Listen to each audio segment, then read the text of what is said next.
Welcome to Spoiler Appetite. I'm Tristan. Oh my god, I'm finally doing it, and Happy New Year, everybody. Yeah, I tried to record a podcast a couple weeks ago, and here's a little backstory. In that whole story, I tried to do a podcast, and I was I drank some alcohol, some margaritas or whatever, and I got so frustrated because usually what you guys don't hear is whenever I start this, I have a hard time trying to just get started, warm up and all this business. And so I just got so frustrated that as I was I guess 5 minutes in the podcast, I finally was like, fuck this. I can't do this and all this stuff, and really had a fucking, not a crazy meltdown, but I was just like, dude, this is, oh my god, I can't do this. Fuck this shit. Deleted it, said screw it, I'm done. But yeah, that's, sometimes doing a podcast can be hard, even though it's literally the easiest thing in the world, I don't know. But welcome to the show nonetheless.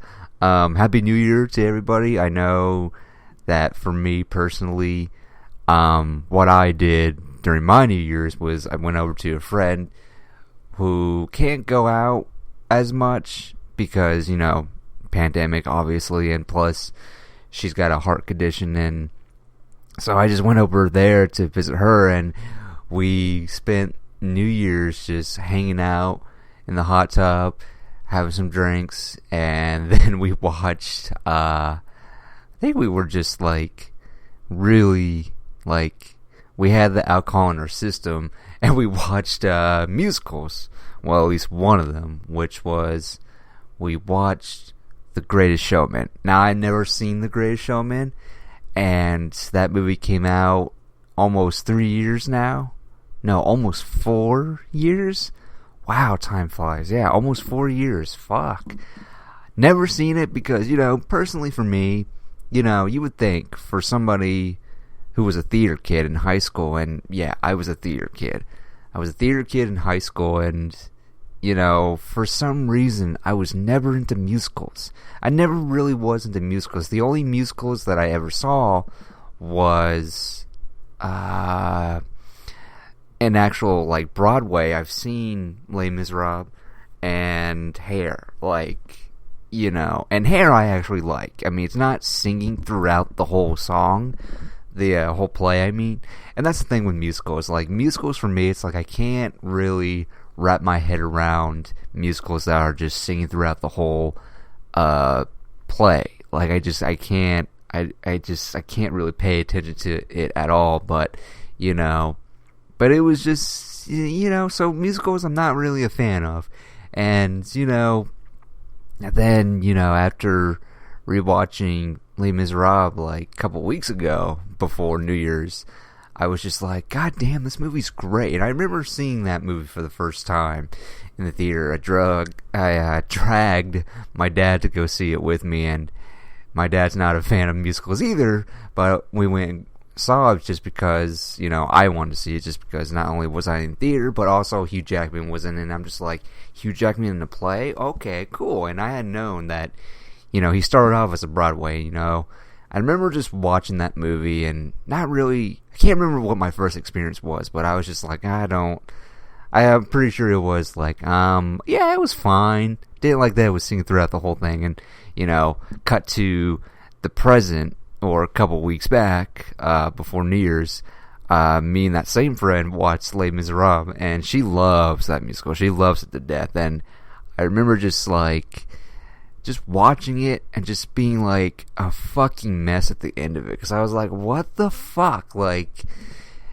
Prior to us seeing Les Miserables, she showed me Titanic, of course, I've talked about, and I was just like, god damn, Titanic's a good fucking movie. Fuck everybody that's oh, it's just so cheesy and blah blah blah. It's no, this they really make you buy into that relationship between those two, but at the same time, it's when shit hits the fan, it hits the fan like you wouldn't believe. And, watching Les Miserables, and I can't remember. I remember certain songs, and not by heart, of course, but I remember certain scenes, and I'm like, yeah, I remember the kid gets shot, and then sure enough, the kid gets shot in Les Miserables, and I'm like, oh, fuck. But then I remember, and I was like, but wait, I remember him, at the end of the movie or something, somewhere where he's like, they're all singing or whatever, and sure enough, by the end of that movie, they show every dead character basically in heaven, just, singing that great song and just being a total fucking mess. I'm like, what the fuck? Like, this is so fucking good. But anyways, cut to, New Year's Eve. We watched The Greatest Showman. Never seen it before, and honestly, man, just I don't have any words for it, honestly. Like, if you've never seen The Greatest Showman, like, if you're like me and you don't hate musicals, like, you can tolerate them, but you're not the kind of person that, first things first, this musical isn't singing throughout the whole thing. There's songs, but it's not singing throughout the whole movie or anything like that. It's not one of those musicals, and so that was a plus. And so I would highly recommend it just for one specific song. And it's not the song that everybody is gonna like refer to. Like, you go out there and you go to people who love this movie, they say, what's the greatest, what's your favorite song? Some people will say the first song, or This Is Me, or the one with Zendaya and Zac Efron singing. For me personally, I think the best song, and this is just my opinion, the best song I feel is the one between Zac Efron and Hugh Jackman. Like, that whole sequence was great, and it was just really something to behold. I remember just finishing this movie and just being like, if this is the career Hugh Jackman wants to do, where he's just going to stick to musicals or whatever, great. I have no problem with it, because, man, that guy, that Australian motherfucker is fucking talented as fuck. Like, I was just so blown away by it. And, and with that song, with that duet between Efron and Jackman, I gotta say, it made me very nostalgic. See, I grew up, not intentionally watching those High School Musical, what's it called? Those, the High School Musical stuff. Like, it was a part of me growing up, because I would hear it on the bus. This was elementary school. God, this was elementary school, and so I don't know. Like, I don't think I've ever watched him through the whole thing or anything. I don't think I was never a Disney kid. I was more of a Nickelodeon and a Cartoon Network kid. For what little that I watched, and and so, but I knew the songs. I knew some of them because I would YouTube them and, just watch them, but never really watching the whole thing at all. But it just made me, watching The Greatest Showman and hearing Zac Efron sing, is just like, made me very nostalgic, because I'm just like, because who would have thought that Zac Efron would start out, as a Disney kid and, actually have a career post, because usually, Disney kids or any child actor growing up in that field to now being an adult and possibly not working, or maybe having some issues as an adult, like, who would have thought that guy would turn out to be a great performer and actor. Like, I can't wrap my head around it, because it's just, I just think about all the performances I've seen him in so far post High School Musical, and it's like, I can't wrap my head around it. Like, he played Ted Bundy, which I thought he was really good in, and then you see him in things like Baywatch, even though Baywatch is not, like, I would never recommend that movie at all, but, things like, let me pull up his IMDb real quick, because I know I've seen him in other things and I just can't remember. 17 again, I remember that. Neighbors, like, Zac Efron is very funny. Like, he's really funny. With the right material, he's really funny. And, you know, even in dramatic pieces, I mean, he's very good. I can't... It's so strange to see this guy have a career where he's actually getting roles and it actually makes sense, because he's really talented. And I again, it just made me nostalgic and just made me appreciate that he's getting work done, you know. And the movie as a whole is really good, and I could see why it blew up like crazy, because if you do it right, and if your audience is loving it, they're gonna come back and like just hammer it out, you know. So I'm so glad I watched The Greatest Showman. And again, you know, if Jackman wants to just stick to musicals, or hell, if he just wants to go back to Broadway and do that, man, like, go for it. Like, you know, Jackman is a great performer. You know, yes, we could talk about Wolverine all day if we wanted to, but, you know, when you look at Jackman, the roles that I will remember him by outside of Wolverine is The Prestige, which is a Christopher Nolan movie, which he's really good in. And then one other movie, which I feel is probably his best performance, is Prisoners. And that's by the same guy that did Arrival, Denis Villeneuve, I believe that's his name, who's doing Dune. More on that soon in this show. But yeah, Denis Villeneuve, who directed Prisoners, and, you know, gave us one of Jackman's best performances ever. And I couldn't be more thankful for that, because I think outside of the Wolverine character, Prisoners is like Jackman's best performance in any movie that I've ever seen. I remember seeing that as a kid. Well, 2013, wow. So yeah, almost an adult when I saw that movie, and just being like, fuck, this movie, it's like, I remember just being taken away by Jackman, just his performance and all that business, and he was really great in it. But yeah, if Jackman wants to stick to Broadway and musicals, I'm all for it. And, you know, I am kind of sad that I didn't, when Jackman went on that tour of, you know, singing these musical songs and the Greatest Showman songs and all this stuff, I really felt like I missed out, because I would have loved to seen that live. I would have loved that so much, just to see him in his element and all that fun stuff. Oh man. But anyways, that's The Greatest Showman. And then New Year's Day, I finally gave in to watching Hamilton. I've been meaning to watch this for a long time, because I remember when it first blew up all those years ago.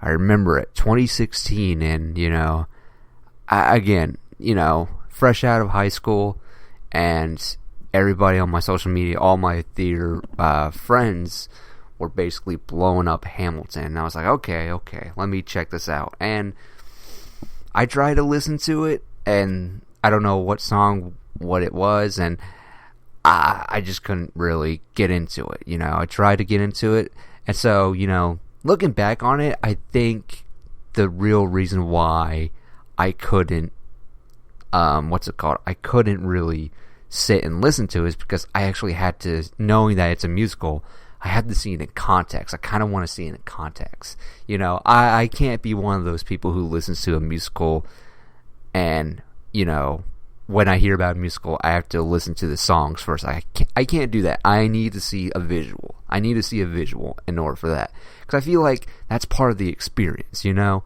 And so that was the thing. And even with The Greatest Showman, my friend made me listen to the opening of the movie, and, you know, I was just like, I was almost in tears hearing that first song from The Greatest Showman and thinking, I can't imagine what the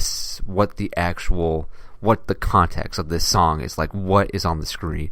And so we watched Hamilton, having never seen it before, and before I even get into the play, I just want to say the story or whatever. I just want to say the way it's filmed, and it's with the first cast, the first ensemble of that cast, I was very surprised by how well the whole damn thing was shot. Like, that was the one thing I took away from that whole thing, you know?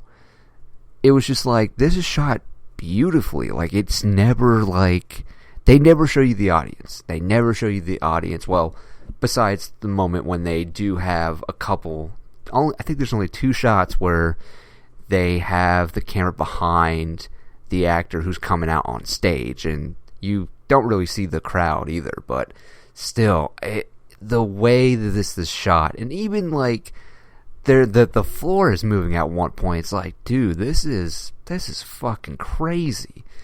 But anyways, getting into the real movie of it, or the play, it's really, really good. I really liked it. I mean, I wouldn't say if I had to pick between the two, which one was my favorite between The Greatest Showman and Hamilton, I gotta go with The Greatest Showman. I mean, Hamilton is great, and it's very, like, it was very well made and whatnot. Like, the stage play is really well made compared to The Greatest Showman, which is a movie.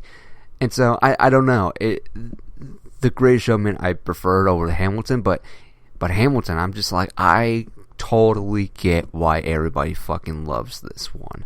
I mean, it's all about Alexander Hamilton and, you know, the revolution, and then the writing of, what was it? God. Just, you know, I'm not good on history, and that's kind of why I kind of blank on some of this stuff, because I'm terrible at history, and I believe it's the writing of the Declaration of Independence, or hold on. Like, I know it's about Alexander Hamilton and how he wrote, you know, he was part of the people that wrote the, what's it called? Let me find the synopsis real quick, because I'm just failing at this right now. Heart of Life, yeah. New York, 1976. Whoa, 1776, not 19. Whoa. Yeah, it's just, yeah, it's about Alexander Hamilton and all this stuff, and, you know, it's about Congress and the formation of all this stuff, and, you know, anyways, I'm totally failing at that. I was not prepared to be talking this long about Hamilton, but yeah, what's also great is the fact that the main writer of Hamilton is the guy that's playing Alexander Hamilton. He's a great singer too, and, you know, the cast is very diverse. I loved who they got for Thomas Jefferson and George Washington. Hell, I mean, I think one of the best characters that nobody really talks about is the king. Whoever plays the king in the Hamilton, it's just like, it's great. He just comes out when all hell, like, when his reign is like coming down. His songs are just fucking awesome. It's just like, I can't imagine somebody doing that, you know, performance, just staring dead eye, and sing this goofy, silly, funny as fuck song or whatever, and just the performance and, like, how he's just keeping a straight face, you know? It's just great. I can't even describe how great Hamilton is. It's really good. I really understand the hype, you know? There's a lot of content out there, whether it's movies or TV shows, that when we look at it, we may not like it, but others like it. And, you know, for some of us, or most of us, when we watch that, we'll never understand why people like it and all this stuff. Like, I'm the kind of person that kind of can look at a movie, whether I like it or dislike it, can see why others may like it or dislike it, you know. I know I always talk about Batman v Superman. Like, I can see why people don't like this movie, and that movie was very disappointing to me. You know, Venom, a movie I hate, but even then, I can't understand why people actually like Venom, even if it's a guilty pleasure. I'm just like, I don't see it. Like, I really don't. And then, you know, I like Man of Steel, and I'll never understand why people don't like the movie. Like, I don't really understand. But whatever, you know, that's kind of why I like the film fan community, you know. We have these different opinions about these movies or whatever, you know. As long as it's not toxic, then yeah, It's great. But yeah, Hamilton, man, I totally understand why everybody loves Hamilton.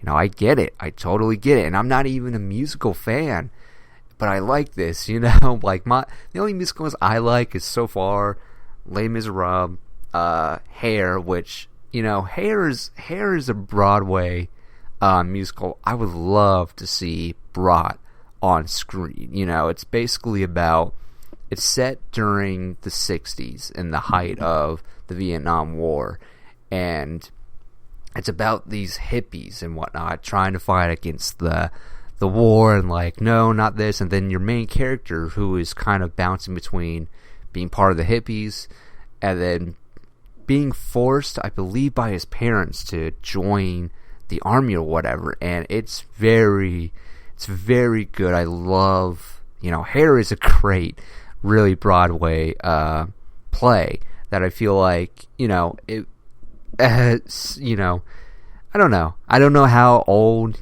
someone should watch the play or whatever, because there is a moment. the first act basically ends with everybody, and I don't know if they changed this or not, but the first act of Hair, the ending of the first act basically ends with everybody, you know, they're singing a song and they're all taking their clothes off, and it's just like, what the hell? And I was, God, how old was I when I watched this? I want to say I was like 14 when I saw this. My grandmother thought, you know, it was a good idea because at the time I was very much into the Beatles and all that era. And so it was just like, you know, she brought me along, and she was like, I didn't know this was going to happen. So who knows if that is actually how the first act is supposed to end. But, you know, Hair, I loved Hair. You know, even though at the end of the play they were inviting all the, you know, all the audience, like audience members, to come up and dance with them. I'm like, no, you all got naked, so I'm not gonna go. Like, that's kind of weird. Like, I'm okay. So, but yeah, Hair is something I would like to see. But yeah, Hair, Les Miserables, The Greatest Showman now, Hamilton, and even that Flash, Supergirl, CW crossover. You know, I'm your super friend. Your super friend. Like, that to me is a musical song that I know beat by beat. And not only because is it the Flash and Supergirl, you know, it's a crossover or whatever, but it's just so goddamn catchy, and I can't get it out of my head. And I remember just watching that musical thinking, okay, I actually like the musical, but Super Friends is definitely the song that's gonna stay in my head, buried in my fucking skull for the rest of my days. So, But yeah, those are the musicals that I like. But anyways, other than that, what I've been up to lately, well, I'll tell you what I have recently done. I've been watching some movies, you know. Hey, look, I'm just trying to catch you up on some things, and so I've been wanting to try to, like, see, that's the thing. Whenever I'm not working, I'm always like, okay, I'm gonna, you know, read comics till the weekend, and then I start watching stuff on, you know, my watch list, whether it's Amazon, Netflix, HBO Max, all this stuff. And so, been trying to do that. Lately, I finally watched, Goodfellas for the first time. Martin Scorsese, starring, Joe Pesci, Robert De Niro, and who's the main guy? Because it's like every time Goodfellas is talked about, nobody ever talks about the actual main character, Ray Liotta, who plays Henry Hill. It's basically a mafia movie, and it's one of the greatest mafia movies, gangster movies out there, and, you know, I could totally see why. And, you know, for a movie that's almost... How long was this movie? Because it did not feel like it was that long. Basically, yeah, 2 hours and 20 minutes. Did not feel like that at all. I was just... Goodfellas is it's a very good movie, and I can see why. It's basically the story of Henry Hill and his life in the mob, and whatnot. Covering the relationship that he has with all these people. And, he recently passed away a couple years ago, which is crazy to me. But yeah, it's really good. It gives you the insight of what the mafia, at least at that time, looks like. And, it's based off of a book, and that same writer had a role in writing the screenplay with Martin Scorsese, which is great. And yeah, man, I'm usually not into these kind of movies, but it's Martin Scorsese. I mean, my first exposure to Martin Scorsese was The Wolf of Wall Street, and I'm sort of going back and watching these filmmakers that I get exposed to. I'm watching, going back because I always talk about how when I saw BlacKkKlansman, I'm just like, I really need to sit down and watch all of Spike Lee's movies, and I feel like with Martin Scorsese, I need to do the same thing. And I also just need to watch these classic movies like The Godfather, for example. And then I know I have Casino on my Amazon watch list, and then I have other stuff on there as well. But yeah, Goodfellas, I really thoroughly enjoyed it. And you know what else I watched that just came back to me? Legion Season 3. FX's Legion, Again, what is there to say about Legion? I feel like if you're a fan of the comic book genre, I would definitely recommend Legion. I can't really say, well, fuck it. I mean, if you've never heard of Legion, let's just say he's part of the X-Men. He's not necessarily a team member. He's just a character that happens to be related to the X-Men. I don't want to give it away, but I feel like I'm going to have to, because I was just like, I thoroughly enjoyed how they wrapped up the series. It's only 3 seasons. I highly recommend anybody that loves the genre, especially if you love, especially if you're into, say, if you're strictly Marvel based or whatever. Like, if you're strictly Marvel, if you're strictly a Marvel fan or whatever, yeah, watch Legion. I mean, it's very great. It's really great. It's very mind trippy. Like, this is a show you could totally get high to. Like, you could totally get high to just watching this, but you gotta pay attention. Like, that's the one key to this show, is like, no, you cannot text or be on your phone while watching Legion, because you might just miss something, because the imagery is incredible. Not only does it force you to pay attention, but the imagery is fucking phenomenal. And the sets, especially season 1, the sets are amazing. Like, just the way it's all shot, the cinematography, all of it is very great, So, Legion, if you don't know anything about it, he is related. Legion is a character from Marvel Comics he's a character from the Marvel Comics, and he's related to Charles Xavier. He is basically the son of Charles Xavier. And this show, Noah Hawley, the showrunner, took this very obscure, one-and-done character, if I believe, and made it into a very trippy, heady, weird fucking show. Like, it's fucking wild. I mean, I think anybody that's that's gone back and read, classic, trippy mind comics, like Doctor Strange stuff or whatever, it's literally like watching that come to life. The weird trippiness of Marvel coming to life, putting it on screen. It's very fucking weird.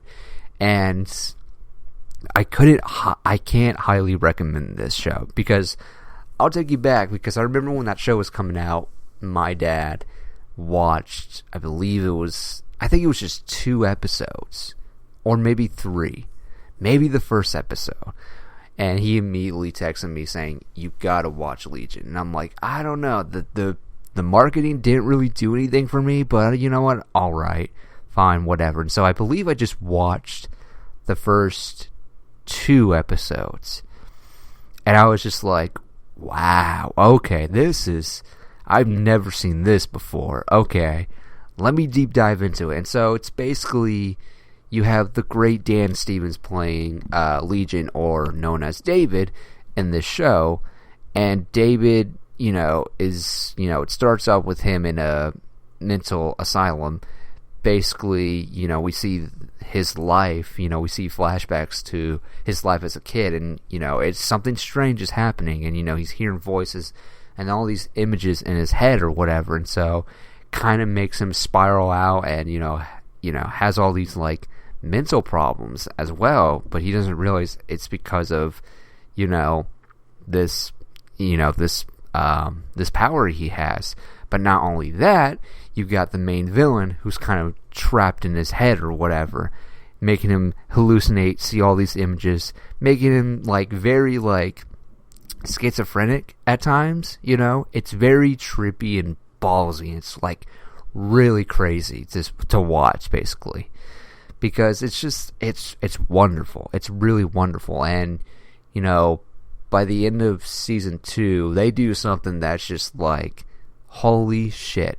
Fuck it. I'm spoiling this. I don't care. I'll just say that you just should watch this show. They basically, they make 2 seasons where you care about your main character, only to reveal at the very end of season 2 to basically have the villain be like, I'm just here to stop him, because there's a future in which David really, like, fucks up the world or whatever. And so by the end of the season finale of season 2, it's revealed that, yeah, David is basically a villain now. I mean, he takes advantage of his love interest at one point in the season finale, and it's like, oh, okay. And then they just straight up make him a villain, and you could totally see why. He's just like, no, this thing that's been in me, this guy who's also a telepath, has been fucking with me. He's referred to as the Shadow King. Has been fucking with me through my whole life, and we're gonna team up with him? No. And so now he's just like, alright, screw it. You've all had your chance. Like, and, he turns against his own crew, and it's just like, wow. So season 3 is even, like, more trippier. I mean, all I gotta say is, like, I loved how they wrapped it up. And it deals with time travel, and it's very interesting how they play with time travel. I mean, they got time eaters, basically these entities that come in, like, if you're screwing with time or whatever, if you go further back in time, you got these time eaters who are going to eat up time and whatnot. And straight up, they look like blue meanies from the Yellow Submarine, and it's fucking incredible. And I loved every fucking minute of it. They introduced this new character who has that ability to time travel, and, David wants to go back to the beginning of it when, they bring in Charles Xavier. I mean, they refer to him as Charles. They don't say his last name, which I'm kind of like, I kind of wish they would say Charles Xavier. But you could totally, like, even then, if you didn't know, if you just watched it and you just saw that they referred to him as Charles, you would totally know it's Charles Xavier, because you see him put on Cerebro. Like, he's building his own little can't even say it, Cerebro, in his basement or whatever for the first time, and that's when he, like, encounters that he's not alone in the universe. Like, it's really incredible. And yeah, they never refer to him as Charles Xavier, which is kind of a bummer, but whatever, I'll take it. But yeah, it's just, I loved how they wrapped it up. I just loved how it wasn't be all end all. Like, it wasn't like, yeah, there was definitely, it's like, kind of feels like the end of times or whatever, but it didn't feel like big and drastic or whatever. How they wrap it all up is very nice. And at the end of the day, his crew is kind of, trying to stop him, but at the very end, it's like, the love interest that was taken advantage of or whatever is basically like, I know what he has to do. He's going to change everything. And sure enough, David succeeds. He there's this, he basically takes down the Shadow King from when he met his dad or whatever back in the 60s. And so it's like, and that's it. Well, it's not even set in the 60s, is it? I don't know. This show is very timeless. Like, there's really not a time period in here. Like, yeah, there's modern cars and all this stuff, but they never really give you a sense of, like, when the show takes place. Kind of feels like it might be set during the 60s with the fashion and whatnot. But yeah, that's... I don't know, man. All in all, I just feel like if you're a Marvel fan or just a comic book genre fan, if you're just a fan of all of this or whatever, give Legion a shot. Like, it's 3 seasons. Each season is like under 10 episodes, so it's a smooth, and it's a smooth binge, that's for sure. Like, I officially own them digitally now, and so I'm just kind of like, I kind of want to get them on Blu-ray, even though I'll never open them. So I kind of want to get them on Blu-ray now because I fucking love this show, and it's definitely one of my favorite shows of all time. I mean, God. See, that's the other thing. I'm going to have to do a top 5. Wow, top 5? Would that be even necessary? Top 5 TV series list? Maybe one day. Maybe one day I'll do that. But yeah, Legion is definitely up there as far as one of my all-time favorite shows of all time. I just feel like everything's just like it's not like the CW shows where they have to have filler, but there's also a main story, and they'll eventually have episodes that tie into the main story or whatever, you know. But I fully believe that if you love weird, trippy stuff in your comic book genre or whatever, this is definitely one of them. You thought Doctor Strange was weird and trippy? Legion has it like 10 times more. Like, it's that times 10. And sometimes you may get lost. Sometimes you're just like, what the fuck was that? You know? Like, there are definitely moments like that. And, you know, oh my god, I could gush about Legion all fucking day. You know? I really could. And, yeah. So, that's the stuff I've been watching. And, you know, I have been trying to use more of my DC Universe app, which is now going to be called DC Infinite. I think that's what they're going to start calling it, the rebrand. So I've been trying to use that because, man, I haven't been on that app in so long. I really haven't. The last time I used it was for Harley Quinn, and that's been almost a whole year. So I really need to put in this DC Universe app to use. So I'm starting to read comics. I'm still currently reading Justice League Dark, the New 52, which I think that's the only reference we got for Justice League Dark. So, been reading that, you know, just reading it just because, you know, hey, it's something new. It's got John Constantine, Zatanna, Deadman, Swamp Thing, all these crazy characters, and, you know, I'm for it. So, trying to catch up on it, and maybe possibly see where that HBO Max Justice League Dark show is going. Maybe I might find something that, you know, this is what the story's going to be about. You know, maybe. I still feel like, you know, Justice League Dark, if they wanted to, since, you know, DC has officially come out, or Warner Brothers, somebody from Warner Brothers was like, yeah, all this is all part of the multiverse, you know, some things will be connected to the DCEU, or, you know, some things won't be. And so I'm just like, okay, cool. And so if they're going to go with that route, it's like, man, you know, if I was, you know, my pitch, like the story that I would want to tell for a Justice League Dark series would be maybe the main story kind of revolves around the character Raven from Teen Titans or whatever. Yes, I'm going to steal the very first season, the plot of the very first season of Titans, because I feel like, you know, they might have better writers, you know, might handle that story better than how Titans handled it, because I just feel like, you know, why not have that same storyline from Titans where, you know, it's these powerful magicians from the DC universe having to come together, even though they all have different personalities and they might not collide with each other well, to help this young up-and-coming sorcerer who also happens to have, Trigon, is the daughter of Trigon, part of her and whatnot. So I feel like that could be the first season, if you want to. But who knows? Who knows? Oh my god, I gotta clear my throat. Holy shit.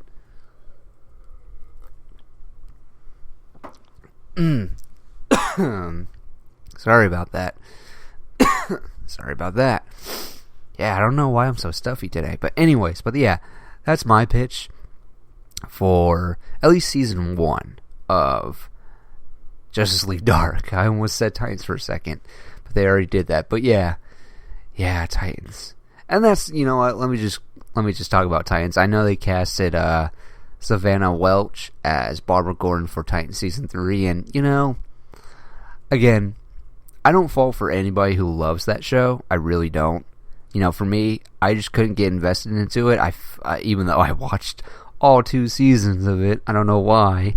I should have tapped out when I was really not liking it, because I just feel like, looking back on it, I feel like halfway, at least that last half of season 2 of Titans, I was kind of just watching it for the sake of hate watching it. And that's not good for anybody. Like, if you're gonna hate something, just tap out. Just tap out. Don't watch it. Don't keep watching it, especially if it's a series. Just don't keep watching it, just for the sake of hating it.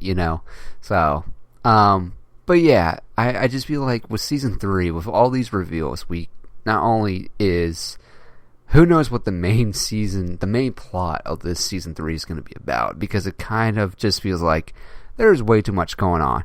Not only did they tease, they have a post-credit scene with, Blackfire, Starfire's sister, is going to be part of season 3. Not only that, but then you got Red Hood. And now you got Barbara Gordon, which, if I remember correctly, I read the synopsis of, like, she's, Dick Grayson's basically coming back to Gotham. They're gonna rekindle their romance, and there's gonna be baggage and all that stuff. It just feels like there's way too much going on. Like, what's the real main? Because it's like, okay, not only are you introducing Blackfire, I mean, we got a piece of her in season 2, but it's like, we got that whole thing going on, and we got Jason Todd turning into Red Hood.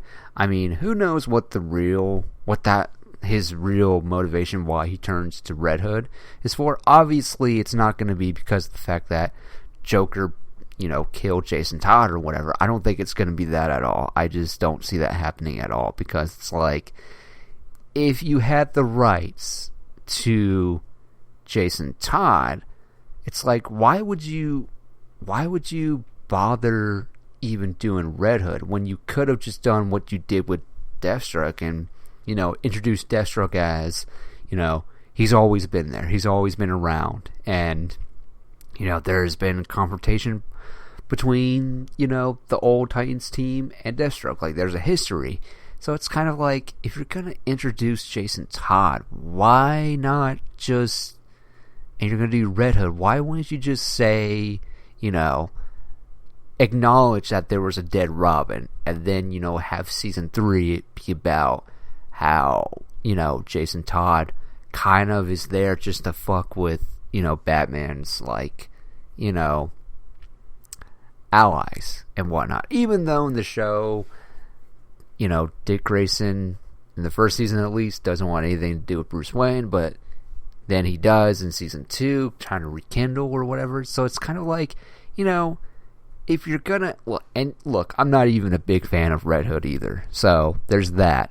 But it's just kind of like, if you're gonna introduce Red Hood, Jason Todd as Red Hood, why wouldn't you do that for season 3 and not have him show up in season 2? Like, just have him just straight up just show up and just be like, play this game of, like, who is Red Hood? Even though us fans and, some people know who Red Hood is, like, why not just play up that for the characters or whatever, and just play with that storyline? Why did you have to introduce him that Jason like Jason Todd as a character in season 2. It's just kind of like, you didn't have to, especially if you're just going to do Red Hood next season or whatever, which is like, okay, because my only guess as to why Jason Todd turns into Red Hood in this iteration is probably because of the fact that, you know, nobody ever helped him. Nobody ever helped him, like, you know, never really, you know, treated him right after he nearly fell to his death or whatever, which even that was kind of fucking weird, where they tease his death or whatever, and then he kind of brushes it off like it's nothing, but then again, you know, I don't know how PTSD works, so, but yeah, it was just, that whole thing was kind of weird, and it is what it is, but I'm just saying, you know, maybe that's why he's Red Hood, because, you know, the Titans failed him, they weren't there for him when they needed him, and they basically blamed him because there was like all these photos, someone who's just messing with the Titans or whatever, and dude was just like, I nearly fucking died. You think I have time to fuck with you people, or like all this business, and maybe all that. And also maybe at the same time, you know, it could be he turns to Red Hood because he, you know, him and Ravager broke up. I don't know. But yeah, I'm getting way off topic. I didn't mean to talk about Titans, I'm sorry, but yeah, overall I just feel like season 3, there's so much going on. I don't know. I just feel like they have way too many characters, and you really need to like I don't know, if you're in 3 seasons, you know what you're in for.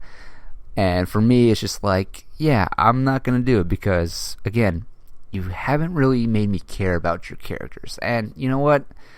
It's whatever, so I'm just not going to watch it. And, you know, kudos to those who love the show, honestly. Like, you know, my criticisms shouldn't take away the joy you get from Titans. Like, I don't want to be that person that's like, I don't want to come off across as, if I don't like something, then you shouldn't like it. And if you do, I think it's wrong and all that business. I don't want to come across as that person, but that's just my feelings on Titans. Anyways, let's get into the actual main stuff today. Now, in part of wanting to do a podcast, or my attempt to do it a couple weeks ago, failed miserably, obviously. But let's talk about some things. I feel like just 2 old topics, not really relevant now, but let's talk about, what's it called? Let's talk about Wonder Woman 1984. So, I watched it Christmas Day with the fam, of course, and yeah, the more I think about it, the more I hear, you know, the film fan community feedback on it, it's just like, yeah, and the more I sit on it, the more I think about it, I'm just like, this is not a good movie. It's really not. I mean, I won't go as far as to say it's the worst of the genre like some people are. I don't think so. Yes, I understand where people are coming from saying it's the worst of the genre because of how campy and cheesy it is or whatever. I totally get that. You know, magic. Oh yeah, spoilers by the way. Magic wishing rocks or whatever. What? Like, are you kidding me? A wishing rock, really? That's what we're doing? And it's like, yeah, I totally get it. I totally get why people would say this is the worst of the genre, but I totally disagree because, in my personal opinion, Venom says hello, Dark Phoenix says hello, yeah, Thor the Dark World says hello, what's it called? Batman and Robin, obviously, Catwoman, obviously, which I've never seen. Never going to, because I've seen enough clips and I'm just like, nope, gonna avoid that.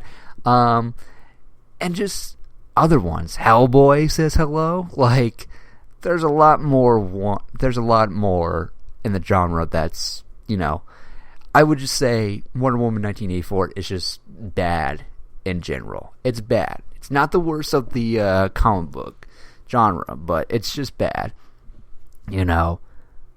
And I just feel like it's very disappointing, you know, too. Like, the more I thought about it, I'm just like, this is kind of Well, then again, I wouldn't say it's as disappointing on the same level as Batman v Superman was for me, because Batman v Superman, I remember when it was announced, I was like heavily looking forward to it. And you know, on my end, it's kind of my fault because I watched every single marketing piece that they put out, whether it was trailers or, you know, little TV spots. Like, I did that to myself, and I kind of ruined the movie for myself because I watched every single one of it, to the point where I'm like, okay, I'm not going to dive too much into that anymore, because, yeah, I'm just going to stick to the 3 trailers that they put out, and that's it. Just going to stick to that. And so, but yeah, Wonder Woman, it's very disappointing, because it's like, you look at that first movie, and it's funny, you know. A little sidetracked, you know, Patty Jenkins did talk about how the third act was intentionally changed. The studio wanted to change that. And, you know, every time somebody criticizes, she's like, right? And it's like, oh God, I feel like an asshole, because even I'm just like, I didn't like the third act at all, so there's that. But, yeah, strange, but whatever. Now it just kind of feels like they let her do whatever. They kind of just were like, okay, you can do this, you can do that, all this business. Because, you know, at the end of the day, Warner Brothers is paying for this movie, so it's like, yeah, Warner Brothers should have some input on it. I mean, it's kind of funny within the community. It's kind of funny where, you know, fans are like, you know, we want the director to have all the freedom, control, and all this business, as long as you don't do this, this, or that. You got to do this, this, and that to satisfy me. And it's kind of like, well, where's the actual freedom and whatnot? So it's just like, nah, it's kind of bullshit. You're just kind of just, yeah, whatever. But it's, yeah. And, you know, it's just so weird, because it's just, you know, one of my favorite YouTubers, John Campia, kind of said it best. And he was just like, this doesn't feel like a Patty Jenkins movie at all. And I couldn't agree more. Like, when he said that, I was just like, that really feels true, because you look at that first movie, it's like, it's really good. Then you watch this, and it's like, what the fuck is happening? Like, okay, whatever. But, you know, I'm very disappointed with it. Some things I'll talk about it. I think, you know, let's just get rid of the bad first. The bad stuff is basically, you know, okay, first off, I'll say it, and I feel like nobody else is saying this, but the first time when I first watched it and it ended, I remember saying, oh my God, I'm glad it's over, because that movie was ridiculously long or whatever. It was so fucking long. That movie felt like forever to watch, honestly. I don't know why the hell that was 2 hours and 30 minutes. The pacing of this movie, it kind of really drags. And it's just like, yeah, because, you know, again, I understand, like, you don't realize your movie drags until you put it all together and whatnot. And so, but I'm sure Patty Jenkins felt comfortable releasing it, you know, even though I'm just like, this really drags. And again, I don't know what I would take out, honestly. I really don't know what I would take out. I think you would just have to shorten up some, you have to shorten up some scenes or whatever. And I can't remember, I can't really say what I would shorten up or whatever. Not because I enjoyed it, but I'm just like, I can't really put together what we would do. I mean, maybe take out the mall sequence, because, you know, again, Patty Jenkins said, you know, Warner Brothers gave her the option wanted her to either cut out the Amazon beginning sequence or the mall sequence. And I'm just like, you should have taken out that mall sequence, or shorten it up at least, because wow, this movie, again, the movie feels like forever to watch, honestly. It just really does.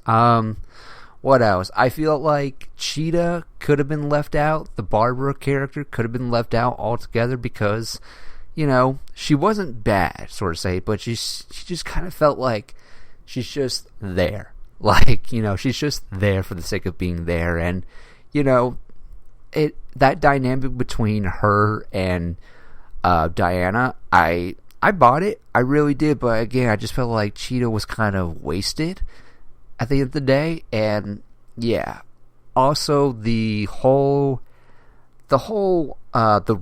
of the wish making is kind of bizarre, because it's like, okay, or at least this sequence was really bizarre. I mean, so at the end of the movie, how Max Lord renounces his wish or whatever. Why did they feel the need to, show everybody else renouncing their wish? Since he renounced his wish and he's the wish maker or whatever, wouldn't all the wishes stop or whatever? And also, in doing so, if he renounces his wish, where's the rock at? Where's that? It's out there somewhere. I mean, I guess Diana might have went back to his place or whatever, and maybe buried it somewhere or destroyed it. I don't know. Maybe there's a scene like that. I don't know. Wow, I'm so stuffy today. What is going on? Sorry, guys. I slept. I literally came home from work, got off work early, came home, slept like 9 hours. Maybe that's because I didn't sleep. I only got like 4 hours sleep last night, so there's that. As I ingest some water real quick. Hydration is good, kids. But yeah. So where's the rock, and why do they need to show us for everyone to renounce their wish? Because it's kind of like, well, you kind of just contradicted yourself, Because in the movie it states that in order for this all to stop or whatever, people either need to renounce their wish or you destroy the rock. Whichever. And so it's kind of like, well, he made all these wishes, so why are we seeing everybody renounce their wish? Are we trying to imply that, when people make their wish, he has, like, Maxwell Lord has a toll on these people? It's him that's granting the wish, and in doing so, when people renounce their wish, everybody renounced their wish because Maxwell Lord had a hold on them and whatnot. Maybe that's why, but even then, it's kind of like, well, what's the point of telling the audience, basically establishing that in order for someone to take back their wish, they had to renounce it or whatever? And it's kind of like, okay. And so, again, Maxwell Lord didn't destroy the rock or whatever. He wanted to become it. And so if he becomes it, then the rock is still out there. And if the rock is still out there, I guess everybody else needs to renounce their wish. I am so fucking confused. Like, I was so fucking confused. I was really fucking confused about that. You know what else I was very confused by? The first time I saw it, at least? When Steve Trevor comes back, I was so fucking confused at first. But I'm so glad later on in the movie they explained it. And it's totally fucking weird. The Steve Trevor thing is fucking weird. So, for those who are still listening and don't care about spoilers, so Steve Trevor is back, but he's in a dude's body. And to Diana, she only sees Steve. Everybody else sees this other guy that, Steve's consciousness is a part of. And it's like, what the ever-living fuck is going on? Because can you imagine the roles being reversed or whatever? Can you imagine if that was a woman or whatever, and a guy, like, wished whatever? It's like, yeah, this is kind of, like, rapey here, It's kind of rapey here. I mean, it's really weird. It's so fucking bizarre because, at first I was like, oh yeah, I can understand why, because people will be questioning it. How is, like, when, people will be suspicious, being like, Steve Trevor's back, oh, huh, this is strange. But then again, it's like, wait a minute, we're like 7 decades later. Nobody even knew who the fuck Steve Trevor was anyways. And it's like, okay, yeah, it is kind of weird that they were just like, yeah, Steve's consciousness, is in, what's it called, another man's body. It's fucking bizarre. It's so weird. It's like, this is strange, and maybe that was what she was going for, because, you know, it's very cheesy and weird and campy, because I'm sure we've had, you know, body swaps before. We've had body swaps before and all that business, so I guess that's what Patty was going for. You know, just straight up cheesy, campy fun or whatever. And it's like, okay, but it is kind of fucking weird at the end of the day, especially when your sequel takes place 7 decades later, you know, after the first one. It's strange, but whatever. What else did I like about this movie? God, again, alright, talked about how long it was, the wish making and the Steve Trevor thing. Yeah, I again, the third act, some of the action sequences are just kind of not memorable. But then again, there's hardly any action in here, and, you know, that's fine. It's whatever, you know. This movie is very much feels like it's relying on just the characters interacting, and that's totally fine. But even when they have the action, it's kind of like, well, this is kind of fucking boring. I mean, this sequence where they're in, God, what was it, Egypt?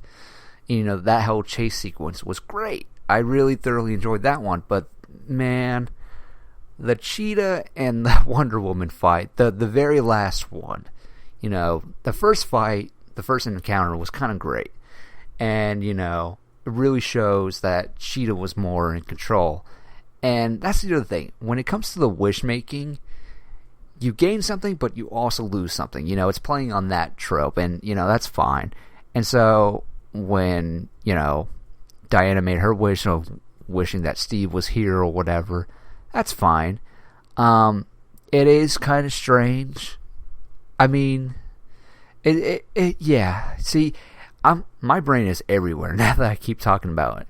So yeah, but yeah, so in the midst of Diana making her wish, she is kind of depowered just a bit. She's kind of depowered, and, you know, Cheetah wants to be like Diana, very strong, stoic, but it's kind of losing what makes her her. She's very sweet and innocent, and, you know, yeah, it's kind of hard to believe that everybody dismisses her because she wears glasses and all this business. I mean, I get it. It's the 80s. A lot of 4-eye jokes or whatever. Yeah, I get that mentality. But at the same time, I'm like, she's really beautiful looking, but whatever. We'll roll with it. It's kind of weird. I mean, we've seen this trope before. You know, nerdy girl, innocent, sweet, innocent nerdy girl turns ferocious and fearless or whatever. Like, that trope can work. It can work. I mean, so far we've seen it once. That it actually works, and that's the very dark and disturbing Batman Returns, you know, with Selena Kyle. Like, that trope can work. You know, the trope can work. But for this movie, it didn't bother me as much as, say, previous ones. Like, the worst one is clearly Jamie Foxx in The Amazing Spider-Man 2. Like, oh my god, he just felt like a creep. Like, he really felt like a creep. That character. I mean, just wow. But, you know, in this one, I wouldn't say it bothered me as much, honestly. But yeah, in doing so, you know, she wishes she was more like Diana, and she's losing that innocence of her. So much so that she is, like, totally she's ready to, like, end Diana or whatever. So, and that's the other thing, too. It's like, wait a minute. So, she knows Diana is Wonder Woman, right? Like, so, I don't know. That's the other thing. That's kind of strange, too. Now that I think about it, it's like, okay, you know she's Wonder Woman. Why not just, well, then again, in the movie it states that nobody knows who this mysterious woman is and whatnot. And yeah, if we're going to talk continuity-wise, it's kind of strange that, you know, at this point, you know what, I don't even care about continuity, because I'm like, you know, especially with this movie, I'm just like, alright, they're going for that continuity schmontinuity thing, because if we're going to really, like, connect this to the DCEU, So how come, characters from, like, why is everybody surprised to see Superman then?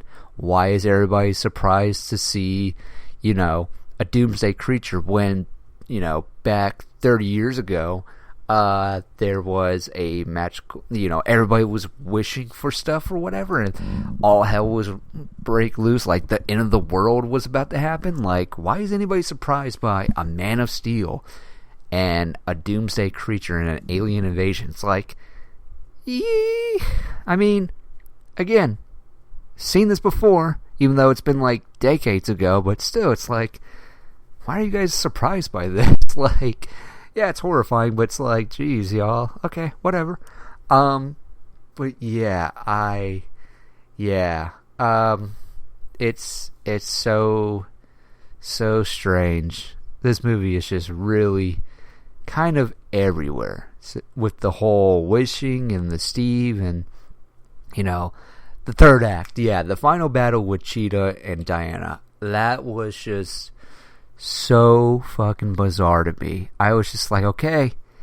I mean, at least now I can actually see stuff or whatever. It's not as, like, painfully dark and, whatever within Wonder Woman. Even though I can see some things with that whole battle between Ares and Wonder Woman, even though I'm just like, I just feel like, if you're going to do Ares versus Wonder Woman, I kind of wish it was boots on the ground or whatever. Kind of was hoping for that. More hand-to-hand combat. But, yeah. And this one, no, not at all. I mean, again, the action is, with very little action, it's not all that exciting, unfortunately. And the whole Cheetah and Wonder Woman fight, it's so bizarre. And I get it, this is probably for marketing the toys or whatever, but man, Wonder Woman's golden armor, very fucking useless in this final battle. Why did she even need it, too? I mean, she renounced her wish, so she's kind of, like, powerful or whatever. I mean, oh no, Cheetah's gonna claw me. It's like, no. But that's not the case at all, because clearly in the fight, Wonder Woman just wasn't really, like, struggling at all. She was hardly struggling at all, and, even when she was lassoing and swinging around on one of those antennas, those towers, those antennas, and Cheetah's clawing at her, and, Wonder Woman starts, spinning around. It's kind of like, what the fuck is going on? She hardly struggling, honestly. It was just so bizarre. So, yeah, I was very, I don't know. I was very confused by that. I don't know. I don't know what to say to that whole final scene. Because, honestly, when you look at that golden that armor she has on, it's like, she claws at it, and she breaks it to pieces, and it's like, okay, cool. I mean, so that was kind of fucking pointless. I get it. It's probably just for marketing reasons in the toys or whatever. Still, I very much like the fucking look of it. I can't believe how true to it they stay to it. Like, it very much feels like they ripped it from the Kingdom Come graphic novel. So, yeah. I don't know. So, yeah.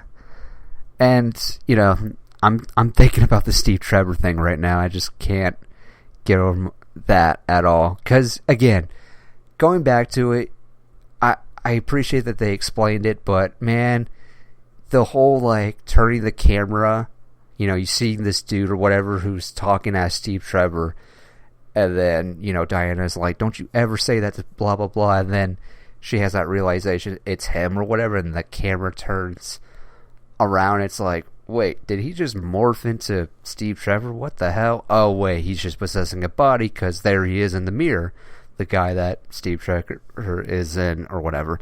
But yeah, the movie is so fucking cheesy and campy, and, again, it's very strange, but whatever. Now, let's talk about the things I actually like. There's not a whole lot that I like about the movie, but let's just go for it. I think the big thing that I took away from this movie is the one thing I truly praise about this movie is the fact that I preferably like Gal Gadot as the character in this movie more so than her first movie, you know? Like, in this second one, in this sequel, I really truly believe she was actually Diana Wonder Woman. Whereas in the first movie, I was kind of mixed. Like, her performance was good in the first one, but I feel like in the sequel, it's so much better. It's so much better, and I loved it. And, you know, I truly cannot praise Patty Jenkins and Gal Gadot for that. Like, her performance is just incredible. Like, it actually makes me feel like she's Wonder Woman, you know, with the dialogue. Yeah, it's kind of interesting. But, the other thing I liked, going back to the whole Barbara and Diana dynamic, I really bought them as like, oh, they're becoming friends and whatnot. You know, they're hanging out. It's like, you know, what little screen time they have. Yeah, I buy this relationship. You know, I really do. I think the second best thing about this movie is the dynamic between, again, Diana and Steve Trevor. And I do like the little montage that they do, even though I feel like that's a scene that could be shortened up, where Diana is showing Steve Trevor the year 1984 of like, what's changed, what's changed and all this stuff. And I really like that montage, and even though it could have been shortened up, and you know, it's, you know, Chris Pine as Steve Trevor is just like, his performance is so like, it's adorable, because it's like he's awestruck by everything, and I loved it. I really did. You know, it's kind of like that scene in Wonder Woman, the first one, where Diana's like, oh, a baby, and Steve Trevor's like, yep, that's a baby. Yep, let's not get weird with it. So it's nothing like that, but I do like that he's just awestruck by everything. I really did. And that whole dynamic, I mean, the plane scene, that whole sequence could have been shortened up or whatever, flying or whatever, which, yeah, going back to Wonder Woman and the flaws of the continuity, yeah, Wonder Woman can fly now. Again, I don't care about continuity anymore. I'm just like, you know, I watched the X-Men movies, and their whole thing was very much continuity, schmontinuity. It doesn't fucking matter. We're just going forward. So that's kind of how I see the DCEU. Continuity, schmontinuity, who cares? So, but anyways, that whole dynamic between Steve and Diana was very good. It was very on par with their dynamic in that first movie. And yeah, oh my god, I just had another flaw. It's not really a criticism, I don't think, but yeah, it is kind of strange that now that I think about it, Diana never got over Steve. But then again, you know, who knows how old she is, but, you know, she was raised on Themyscira. You know, she was never taught how to love somebody. You know, she was never taught that. So, her not getting over Steve, it's like, okay, I understand that. She's never been exposed to love and never really been in a relationship. She's never known how to, like, get over somebody like that. So, you know, I'll let that go. So, yeah, the dynamic between Steve and Diana is really great. I really thoroughly enjoyed that aspect. I also enjoyed the very controversial...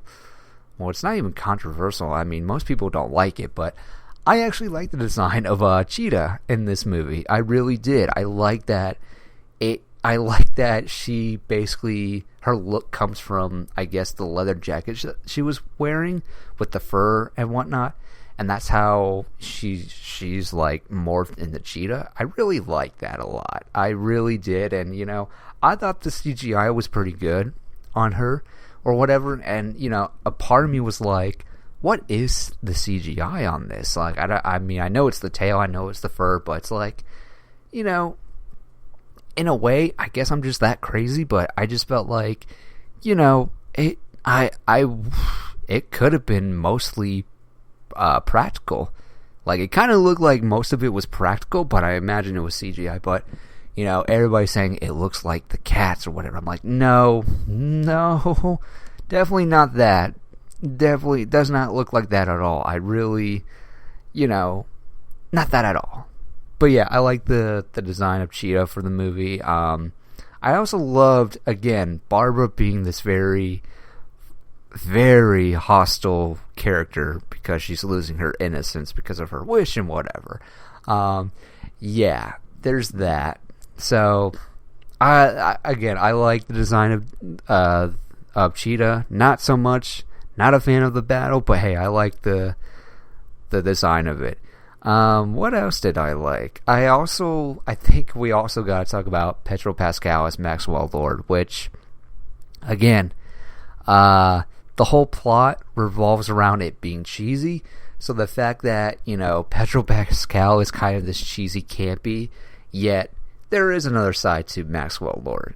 And I thoroughly, again, when I first watched it, I was like, I thoroughly enjoyed watching Pedro Pascal's Maxwell Lord just fucking flipping on a dime. Like, this obsession he has with this rock, and then finally getting that, and then, it's basically him becoming the rock is basically killing him inside, because I guess, whatever the rock is made of, all that is inside of him now. It's kind of deteriorating his organs and all this business, so he's got to keep making more wishes and upon wishes, and that obsession of just having more and more, and the need and whatnot. I really bought that. I really did, and I just loved his performance. He just kind of is like fucking straight up crazy or whatever, and I just this is probably, if it's not the best, it's probably the second best thing about the whole movie, just watching him just fucking being crazy or whatever. And, I'll be honest, for its cheesy and campiness, I low-key love the plot on this movie. I understand it's very cheesy and campy, and there are some things I just don't understand or whatever in this movie, but, I did like that the plot was about making wishes or whatever. I really did.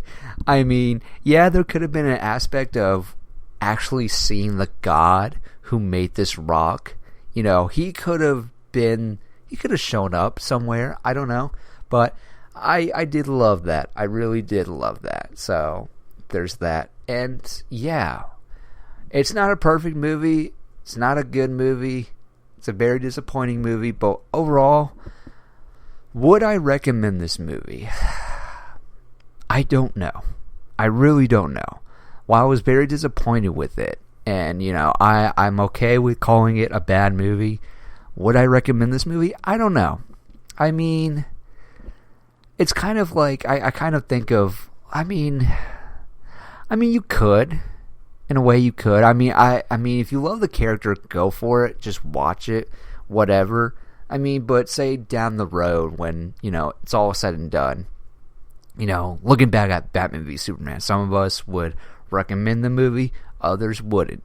Would I recommend this movie? I mean, I feel like I've seen it twice now. I mean, at the end of the day, I don't know, because there are some movies where I'm like, yeah, it's disappointing, or yeah, it's bad. Would I recommend it? I mean, obviously you wouldn't, but at the same time, I'm like, I don't know if I would recommend this. I feel like this movie is definitely that category of like, it's easily forgettable.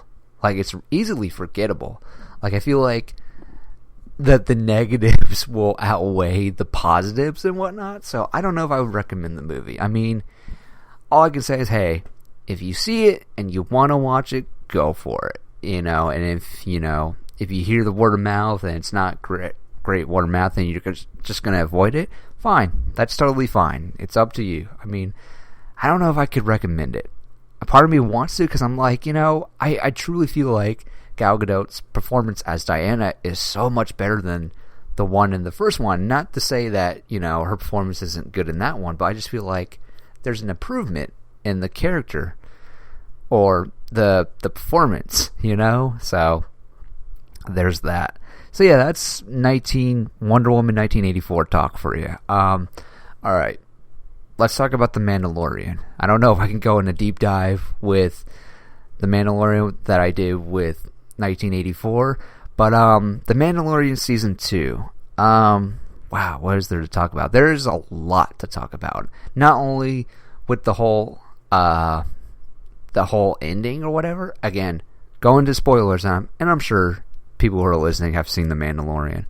But spoilers, just in case. So, The Mandalorian, basically the plot is Mandalorian, Mando, I'm just going to call him Mando. Mando needs to get Baby Yoda to his species, however it takes, whatever it takes. And so, it's, again, I love the fact that every episode is an adventure. It's some sort of an adventure, whether we're running into space spiders, or we're taking a frog lady to some other place so that Mando can get some sort of information. Oh, hey, look, more Mandalorians, but these are the Mandalorians from the cartoon movies. I mean, the cartoon shows. All that stuff. You know, this season can be referred to as Mando Season 2 fan service. But at the same time, it's not too much. It's just right. And it feels organic. See, some people are criticizing it for being too much like fan service. I wouldn't say that. I would say it's very much, if you've watched all of the movies and the shows, particularly the shows, then yeah, everything lines up. And it's kind of like, okay, we can see where this is going. And, it feels organic. Everyone has their own play. Everyone has their own share. And so, I don't know.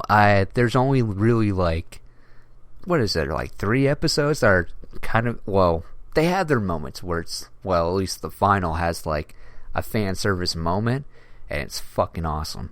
But yeah, I thoroughly love that it never really, because, fan service tends to, some people like to do fan service in the way of, forgetting everything that was established or whatever, and just straight up doing fan service for the sake of fan service.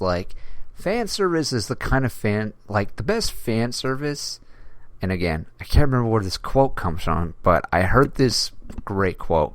Somebody said, fan service, let me start over. Sorry, just getting way too excited about talking Mandalorian. The best kind of fan service is the one that you didn't expect. And, again, I wasn't expecting to see, this kick-ass action sequence between Bo-Katan from the animated shows, just, with Din, Mando, his actual name is Din, by the way, just kicking ass and whatnot, and also referencing that Bo-Katan needs to go after Moff Gideon because she has the dark saber, and if you have the dark saber, you roll in Mandalore. So yeah, so glad that came back in the last episode. But yeah, I feel like this was very fun, and there's more building blocks. We got to learn about Baby Yoda's name. His name is Grogu, thanks to Ahsoka Tano, who's brilliantly played by Rosario Dawson. I mean, here's the thing, I talked about Clone Wars the last episode, and at the end of the day, I'm not crazy for Ahsoka Tano as a character, but I feel like, the more I think about it, I feel like she has the best, Jedi arc, She has the best Jedi arc of all time.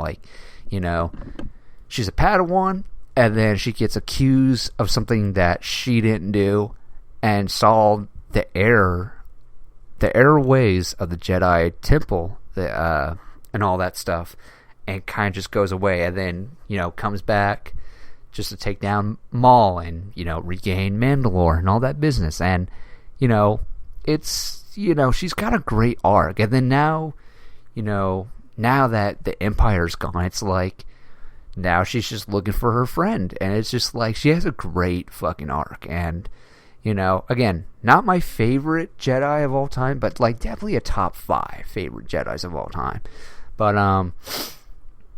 But yeah, seeing Rosario Dawson as Ahsoka Tano is really great. And, I was very surprised how, well, they transferred her from animated to live action, the little headpiece and, just the way that Rosario was able to move with that headpiece on her head. Like, I was very surprised by that. And then, just the stylization of all of that. And, Dave Filoni, who directed the episode, did a fan-fucking-tastic job, I feel like his first episode in season 1, probably the worst one of that first season, not the best one. It's definitely the worst of the first season. But in this one, it's just like, dude, yeah, it might be the top 3.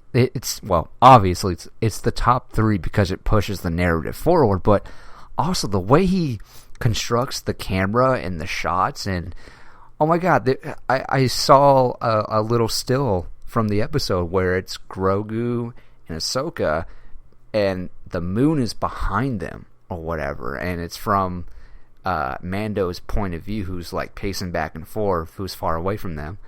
And it's like, it's a beautiful shot, and it's like, dude, man, Dave Filoni, you really stepped up your game in this episode, dude. Like, congrats. Like, I mean, I love Dave Filoni. I really love Dave Filoni. I'm not, like, crazy for him like some people are. I don't think he should take over Lucasfilm or anything like that, but I'm just like, have him be a part of something in the creatives team, because, man, not only did he give us did he give us the Clone Wars and Rebels, but he also, like, he was a part of the writing team for Airbender, Avatar: The Last Airbender, which is like, the man knows what to do. And I know there's, he's basically George Lucas's Padawan, basically. And yeah, I just felt like that whole episode with Dave Filoni just really stepped up his game. And I love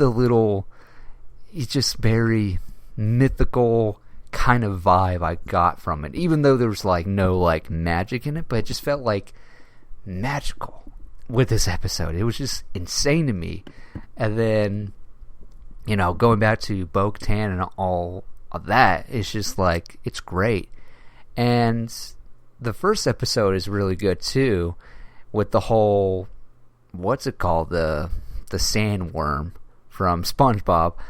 I can't remember the name now, but I loved how it was 1 hour long episode, and it's Tusken Raiders in this village teaming up together to take out this thing, while at the same time, and reward, Mando gets back Boba Fett's armor from this guy who just so happens to have it and whatnot, because he was starving and all this stuff, was kind of ran away from the village because his village was raided, whatever, but not by the Tuskens or whatever, by pirates.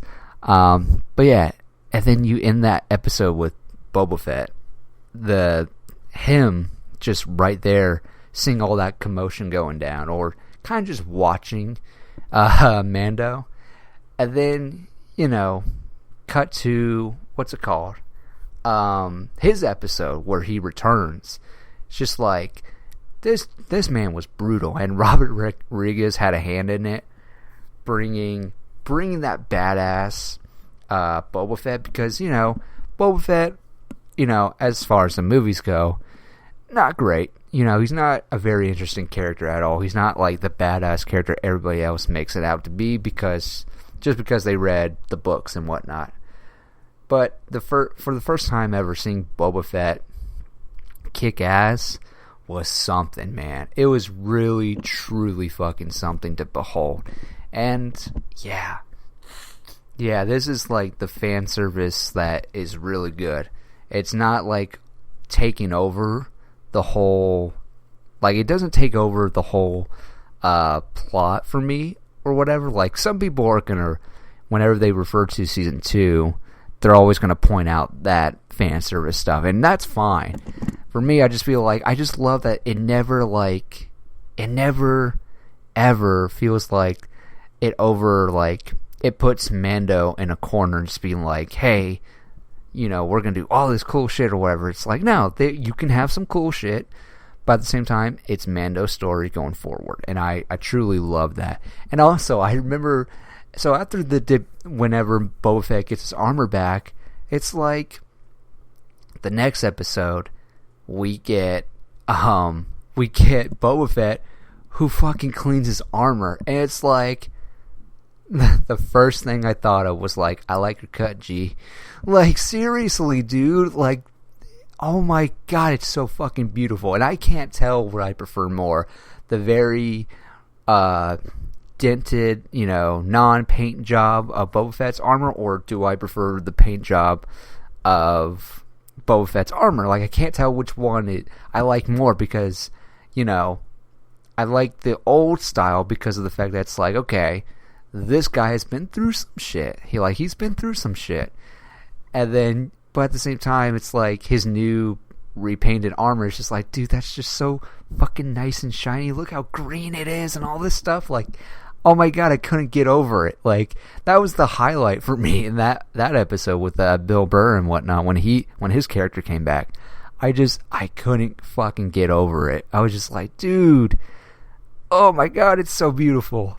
But at the same time, it's like, now the question is, which one do I prefer? I really don't know. I can't tell which one I like more. But yeah, Mandalorian Season 2 is really great. You know what I also loved? And I'm sure it annoys some people, a few people. Grogu making noises, Grogu making grunts or making his little baby noises and whatnot. I fucking loved it. Like, oh my god,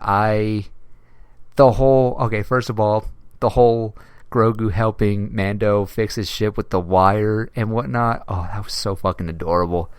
Scary too, whenever Grogu puts in the wrong wire and the wrong input electric, and he gets shocked or whatever. I was like, oh, that was kind of scary, but it's so adorable, and it's just like, oh my god. And then him eating the eggs in episode 2, which for some reason was very controversial. It's like, I understand genocide, it's very much like, he's a genocide, he's gonna kill all this race or whatever. I understand, but seeing like that outcry, like the actual like people getting offended by this, I'm like, okay, first of all, chill.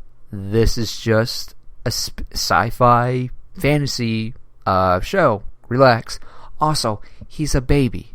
Like, he's a baby. He has no moral code. Like, he really doesn't. He's just hungry. And yeah, it was just so bizarre to see people getting upset about that. I'm just like, man, this is one of those instances where it's like, when people get offended, it's one of those examples of like, you guys are just getting offended for no fucking reason. Like, just fucking relax. Like, oh my god. But whatever. But yeah, and then Baby Yoda stealing the cookies from the kid or whatever, because the kid didn't want to share or whatever, and so he's just like, all right, I'll take all of them then.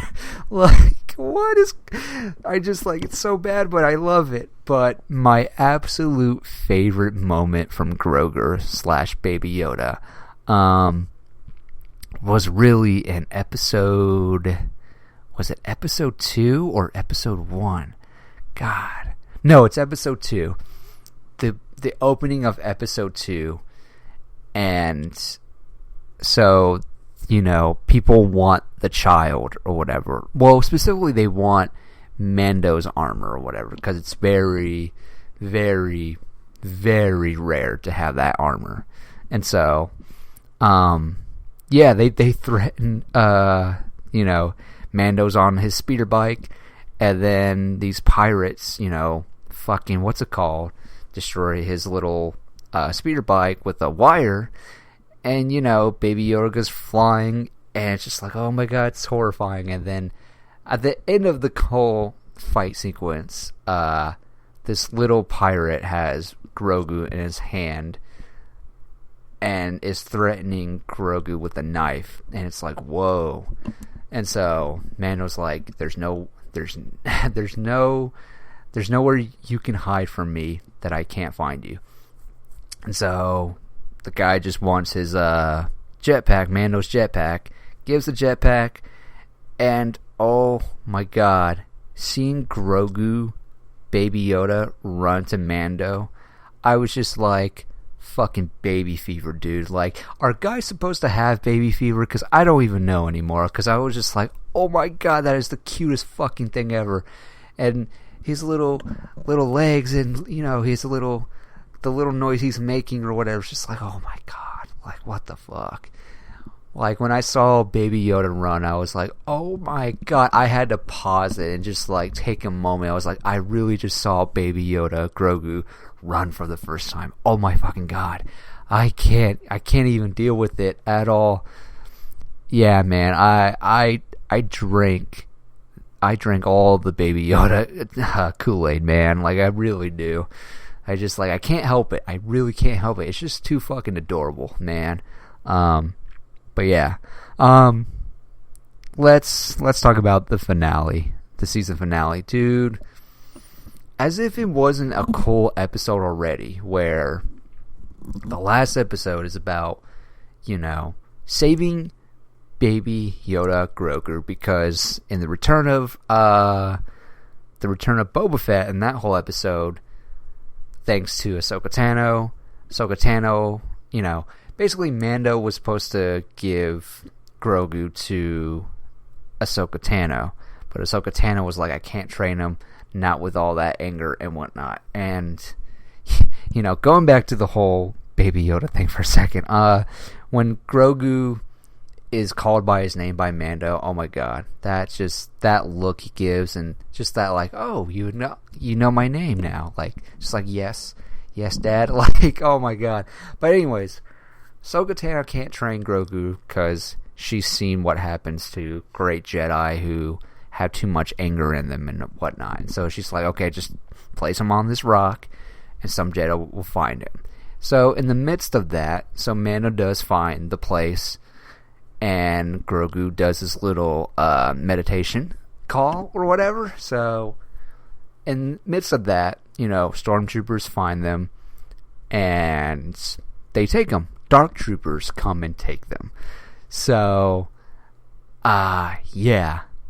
So Moff Gideon, played by the great Giancarlo Esposito, although I do have to say that I kind of wish he was more of a badass. I mean, I know his performance is good, but I just feel like I wish he was more of a threat in a way, but whatever. So yeah, the final episode is basically Mando and his building of crew have to go get Baby Yoda, in which he recruits Bo-Katan and her crew, which is only one person apparently, because I remember when we meet Bo-Katan for the first time, there's 2 other Mandalorians that she had with them.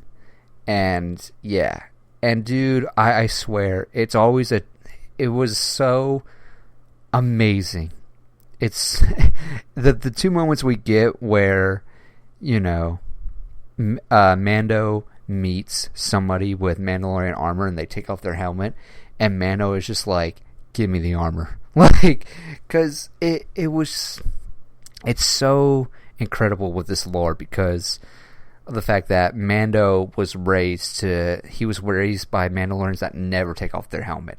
Then he meets someone like Bo-Katan, who doesn't wear the helmet at all times, and she's just like, oh, you're one of those people, you're one of those Mandalorians. But yeah, when Mando is recruiting Bo-Katan, there's a great fucking, like, exchange between Bo-Katan and Boba Fett. Because Boba Fett is like, I am in your debt to, like, help you, because you gave back my armor and whatnot. And there's a great exchange between Bo-Katan and Boba Fett. And, dude, just the fucking smack talk. I mean, she's not wrong. Bo-Katan's just like, I've heard your voice thousands of times. Like, oh my god.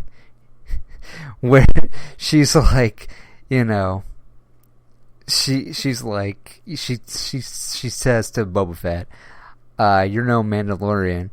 And he's like, Boba Fett's like, this armor belongs to my father.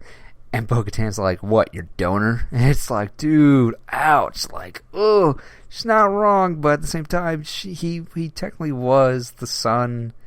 He was the son of Django, so yeah, I thoroughly love that whole exchange, and yeah.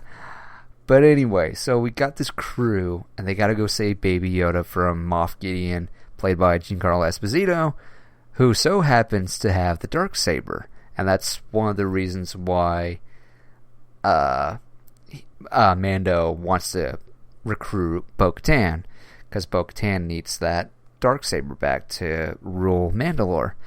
So it's great. It's really great. And, you know, and then we get, it's this whole sequence, and, you know, they do illustrate how tough the Dark Troopers are very nicely too. I thoroughly enjoyed that. But of course, honestly, let's just get right to it. We get Luke Skywalker in this last episode of season 2 at the very end, and oh my god, I'll straight up and say, you know, I remember the build up to it too, man. Like, we were getting to that last episode, and, you know, with the whole Grogu sending out a message to whoever's out there, the Jedi, to come and get him or whatever, there was basically this, like, speculation. Who could it be?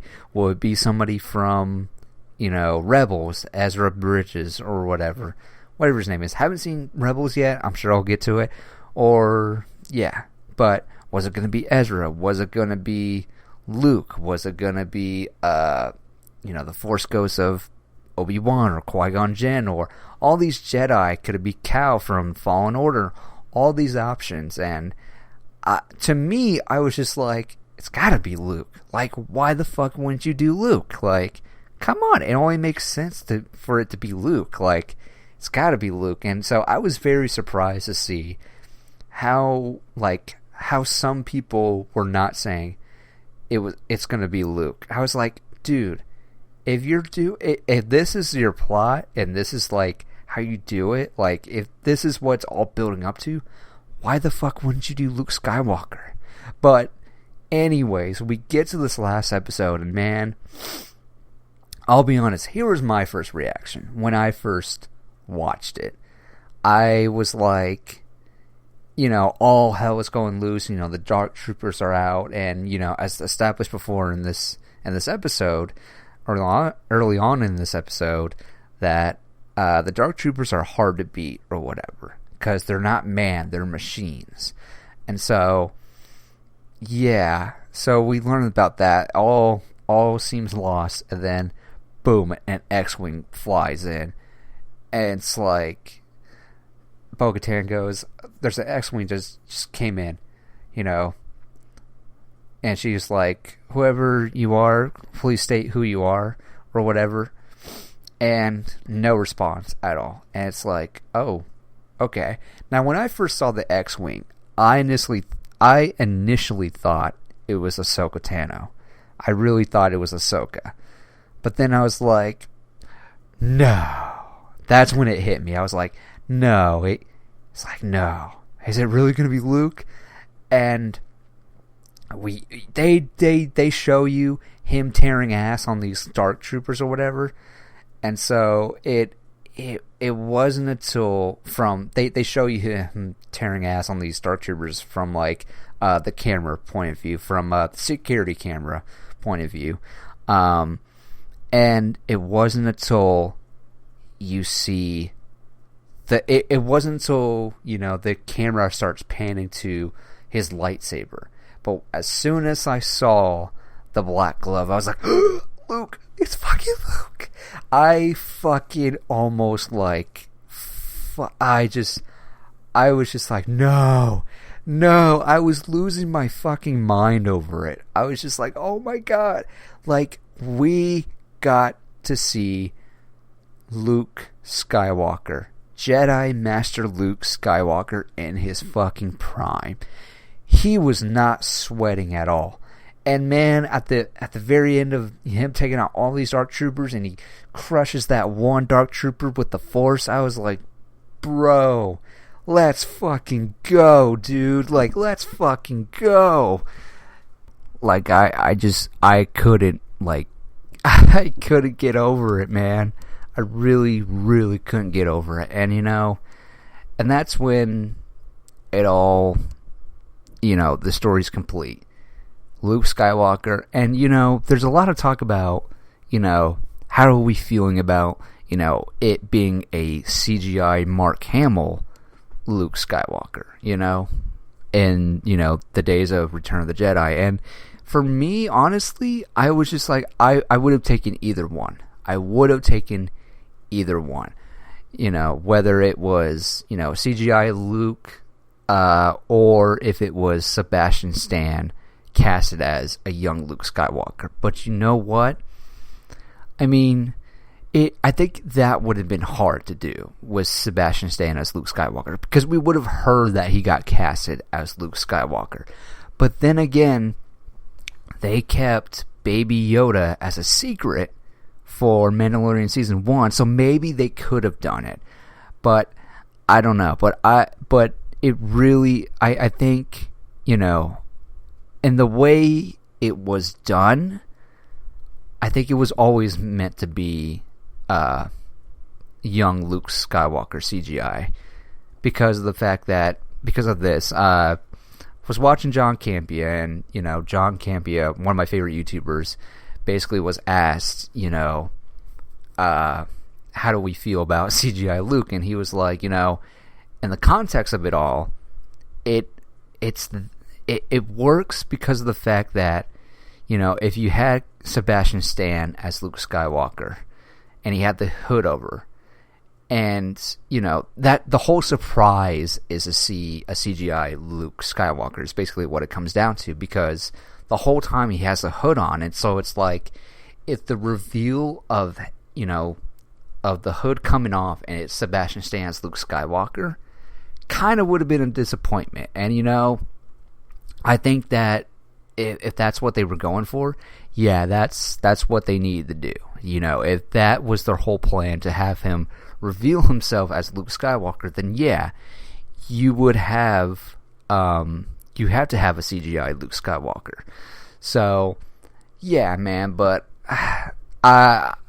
for me personally, I didn't mind it. I don't think it's the worst CGI or whatever, although it is kind of funny to see some people saying, why don't they just do deepfake? And it's like, yeah, why don't they? Why don't they? But I think they did pass this bill, well, I think it's mainly in New York, where they can't do deepfakes anymore in New York. Anyone that does deepfakes in New York is going to be charged a fine. But yeah, it is kind of because when you look at there's a great docuseries on the making of Mandalorian Season 1, and they talk about how Jon Favreau, the showrunner, was like, why don't we, it's like, we're going to integrate gaming technology. And I was just like, why the fuck didn't they use this before? And now they have this fucking 360 giant screen using gaming technology to basically shoot on this, stage or whatever, and it's called The Volume. It's great, man. It's really great. But yeah, I just felt like, shit, where was I going with that? I just totally lost my train of thought. Damn. Totally lost my train of thought. I'm sorry. But yeah, CGI Luke was really where he had to go with it, honestly. And I couldn't be more appreciative of it because of that. I mean, it wasn't as bad as, wasn't as bad as any other ones. For what it was worth, for how much of it we got, I was like, I think that's perfect. That's one of the reasons why I don't take issue with a CGI Tarkin in Rogue One, because we didn't see it as much, and it wasn't distracting at all. It wasn't that distracting for me. So if there was more stuff with Tarkin, then yeah, it probably would have been distracting for me. But yeah, CGI Luke. I mean, I didn't mind it. And, I'm sure, and I understand why people take issue with it, but at the same time, I'm like, I kind of like this. And the fact that Mark Hamill was there was just like, it was so nice to like have him be there, standing there and whatnot, even though it's not his voice. But hey, I thoroughly appreciate it. And of course, Mark Hamill tweeted out what's it called, from Peyton Reed, who thanked him for it. And I just couldn't be more like, it's just like seeing that. And that was the one thing I was truly upset about when I watched the making of season 2 of The Mandalorian, is that we never got to see Peyton Reed, who directed that episode, talking about what it was like to bring Luke Skywalker, to film Luke Skywalker in his prime, taking out these Dark Troopers. Like, what did that mean for him? Like, what did that mean for him? I wanted to see him, like, gush over that moment of, like, I'm bringing Luke Skywalker, and just watching him tear ass through these Dark Troopers. Like, I wanted to see the giddiness and, and Peyton Reed and everybody else that worked on that. And the fact that nobody knew it was going to be Luke Skywalker, and to have that surprise for them, that's amazing. And, that episode, where, it's the goodbye between Mando and Grogu. Oh my God. And, Grogu wanted to see Mando's face. I was just like, oh my God, it's happening. It's happening. And now it's kind of like, okay, now that Grogu's with Skywalker, does that mean he gets killed by Ben Solo later on? I don't know. Who knows? But you know what? The return of Luke Skywalker in this episode, you know what it also made me appreciate? It made me appreciate more of Luke's character in The Last Jedi. I mean, it was just like, it's more heartbreaking now that you think about it. It's like, man, Luke Skywalker at the prime of him being a Jedi Master, for him to basically fall the way he did in The Last Jedi, it's just very like, oh my God, that's fucking horrible, dude. Like, you were on top of the world, you were at the top, and now you fell because, you gave in to that darkness of wanting to take out your nephew. It's just like, man, fuck, man. And yeah, I thoroughly love the connection, man. I thoroughly loved that so much. Just that idea of, seeing prime Luke in his prime and whatnot, and then seeing the fall, or seeing how low Luke Skywalker came in The Last Jedi.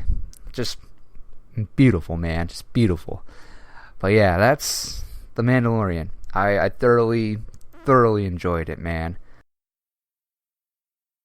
Oh man, what a perfect way to end this part 1. Yes, this is a 2-parter of Spoiler Appetite. I didn't realize how long this episode was, but yeah, thank you all for listening. Come on back to the next episode. Until then, I'm Tristan, and you've just been spoiled.